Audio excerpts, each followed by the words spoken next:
Welcome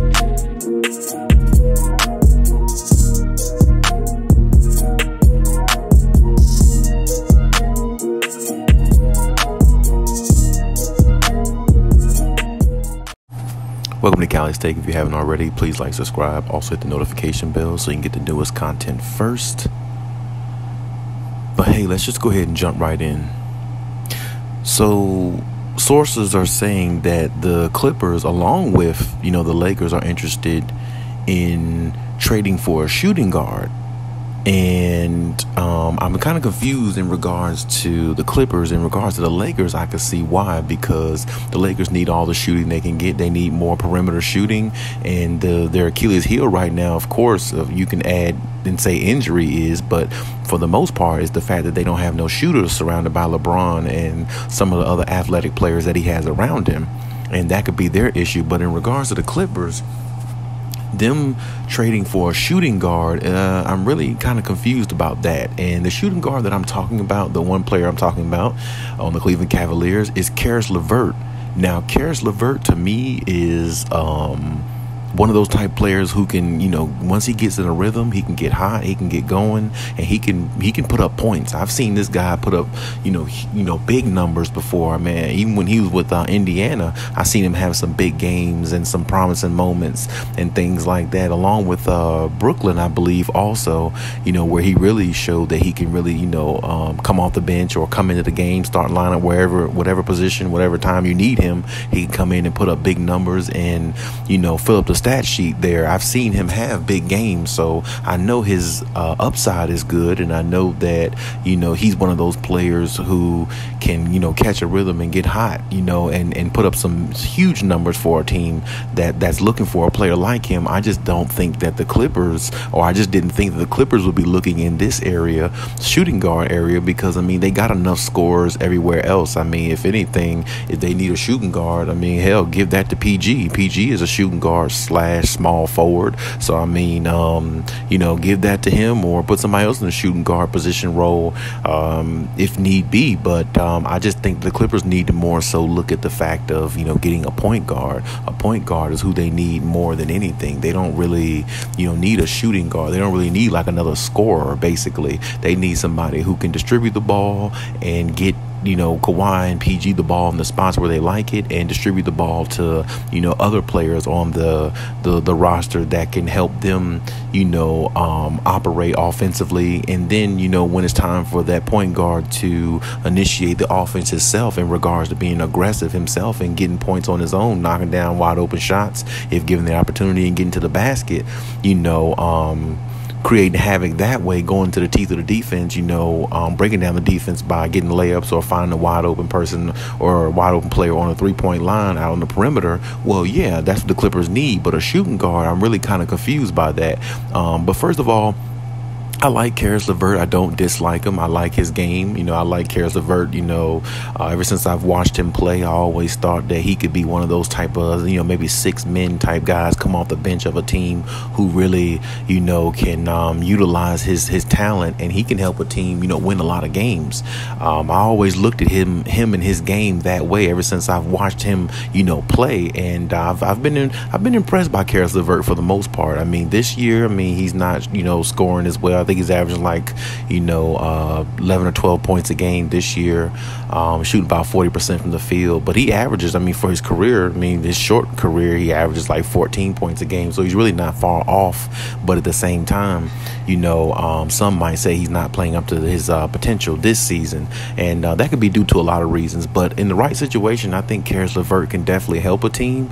I just don't know if the Clippers are the team, because, if the Clippers have interest in this guy, who would they trade for him for, one? And number two, how many minutes would he get if he even got, traded to the Clippers? And that's the problem the Clippers have, which is a good problem to have. They really have so much talent all around the board that, it's hard to get minutes, for everybody. It's only one basketball, and they got so much depth where it's hard to get minutes. And they got guys on their bench now that's really worthy of, being in the starting lineup on some teams in the NBA, like Rocco. Robert Covington is definitely one of those guys who I can see who can be in the starting lineup of a team and help them too. He plays defense.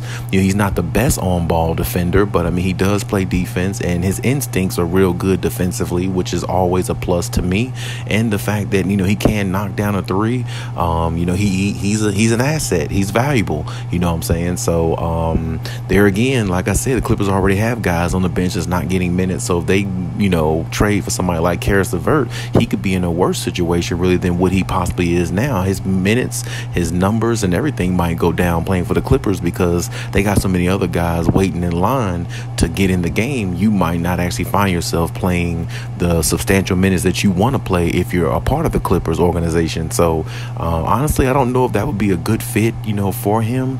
I don't know if he'd be happy with that, maybe possibly getting less time. But then again, he would be in a situation where he can get a championship. I just don't feel like the Clippers need a shooting guard at this point in time. They got enough scoring everywhere. Between all the wings that they have, they got enough scoring. So I really wouldn't even worry about that part specifically. I would just more so worry about that point guard position, which is really number one. Honestly, you can say getting a big man would be, also number two, for them to go out there and look for, which, I think is needs to be looked at heavily too, because Zubac is really starting to, mold back into the player that he was. Even though he started off kind of hot at the beginning of this season, he's kind of rounded off right back into the player that he's been the last several seasons. And I don't know if the Clippers think they're ever going to get any more out of him than what he's actually capable of giving you now. And on top of that, Moses Brown, his backup center, is really a non-factor. He's anyway, basically, to me. So I would definitely look elsewhere for a big man. Jakob Poeltl is the one I think if I were the Clippers, I would definitely try to go after and look and see if I can, get him, because, the Spurs aren't going nowhere no time soon. So, I mean, if they actually acquired him from a team like that who's really not, going nowhere anytime soon, I think the negotiations would be a lot more in their favor if they tried that. But honestly, shooting guard, I don't really feel like the Clippers need to look anywhere in that area specifically. You could say that they might trade Reggie Jackson since he's a shooting guard, but he's coming off the bench now here and there between in and out the lineups. He's not consistently in the lineup like talking about it. So, or at least not consistently in the starting lineup anyway. So, this year for Reggie hasn't been the best. So, if they're looking to trade him, yeah, that's fine. But there again, how many minutes would, Caris LeVert get if he was a part of the Clippers? And that's the problem with the Clippers. People might not get all the minutes that they feel. They might not feel engaged or a part of the team like they would want to, because all the depth they have, they only have room for certain ones to really get the bulk of the time on the floor. So, anybody that the Clippers trade for, they have to make sure that, if they trade for that person, they have to make sure that that person, that player will be okay with it, and that they can make that player understand that we're here for a championship and that's it. And hopefully the player will be happy with it. But, it's hard to really say that. So, we'll just have to see, what happens in regards to that. But honestly, like I said, I'm just kind of confused about that shooting guard position.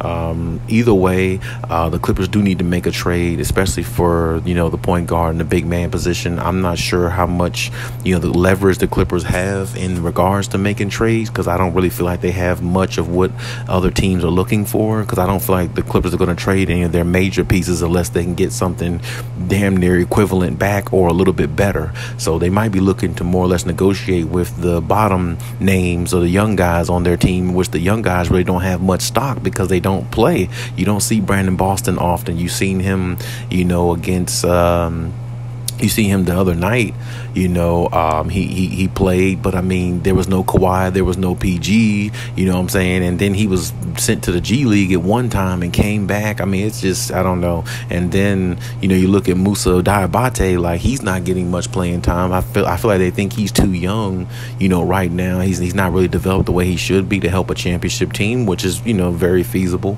And, you got Jason Preston and a few others on their bench, Amir Coffey, but I don't know if those guys are really looked at at as pieces that other teams will want to have to try to build around and or add to a team that they're building. You know what I'm saying? So it's like the Clippers are really kind of in a odd situation. So regardless of, you know, what type of trade they're looking for or who they're trying to get, they're going to have to offer something the teams are going to want in return, or otherwise it's just going to be a bunch of speculation that we hear about, talk about, but nothing never really comes to fruition or comes out to, you know, reality and turns out that way. So I'm anticipating to see what the Clippers are going to do, especially, you know, now that, you know, Kawhi and the rest of, you know, the organization is looking into these other trades and things like that and speaking on it. So I'm very interested to see what happens, but I want to see how the Clippers are going to, you know, fare in regards to making a trade or what negotiations they'll make or whatever the case may be. But this one right here with Caris LeVert, I'm just not too sure about this one.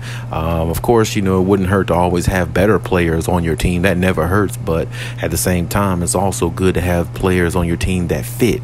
So if we're going by fit, then the Clippers have to just keep looking and find those two spots, which is the one position, point guard, and the 5 position, which is the center. They need to fill those first before they look at any other position on the floor, because everywhere else seems to be covered to me. And I just want to see, you know, what provisions they're going to make, or if they're going to be able to make a trade with what they're trying to offer. So let's see how it pans out for the Clippers. But right now, trading any trades, they look pretty light to me. They don't look heavy. They don't look like they're really substantial. They don't look like they're carrying any weight too much in regards to the Clippers. So I don't know what their negotiation table looks like, but it looks very light to me right now, because I don't know if they have anything to offer that teams want. But if they do, let's see if teams bite on it, and let's see what the Clippers get back in return. But hey, that's my take on everything. Leave any comments in the comment section. Check my other videos if you haven't. And hey, till next time.